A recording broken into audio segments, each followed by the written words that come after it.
بسم الله الرحمن الرحيم. يا أيها المزمل قم الليل إلا قليلا نصفه أو ينقص منه قليلا أو زد عليه ورتل القرآن ترتيلا إنا سنلقي عليك قولا ثقيلا إن ناشئة الليل هي أشد وطئا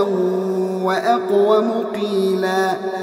إن لك في النهار سبحا طويلا واذكر اسم ربك وتبتل إليه تبتيلا رب المشرق والمغرب لا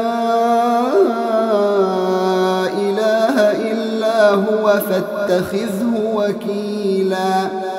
واصبر على ما يقولون واهجرهم هجرا جميلا وذرني والمكذبين أولي النعمة ومهلهم قليلا إن لدينا أنكالا وجحيما وطعاما ذا غصة وعذابا أليما يوم ترجف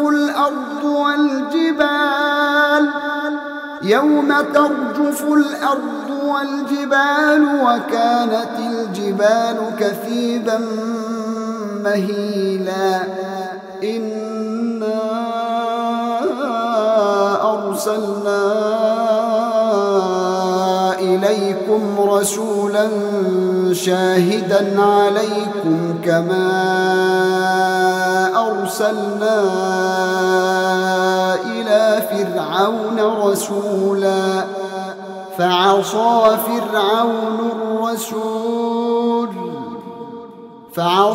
فرعون الرسول فأخذناه أخذا وبيلا فكيف تتقون إن كفرتم يوما يجعل الولدان شيبا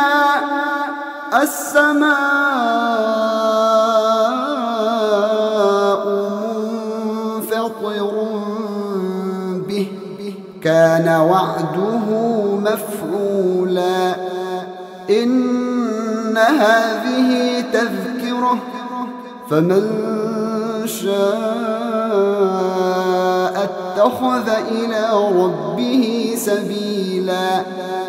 إن ربك يعلم أنك تقوم أدنى من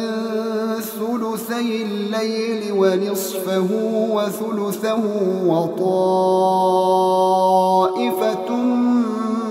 من الذين معك والله يقدر الليل والنهار علم أن لن تحصوه فتاب عليكم فاقرؤوا ما تيسر من القرآن علم أن سيكون منكم مرضى وآخرون يضربون في الأرض يبتغون من فضل الله وآخرون يقاتلون في سبيل الله فاقرؤوا ما تيسر منه وأقيموا الصلاة وآتوا الزكاة وأقرضوا الله قرضا حسنا وما تقدموا لأنفسكم من خير تجدوه عند الله هو خيرا وأعظم أجرا واستغفروا الله إن الله غفور رحيم.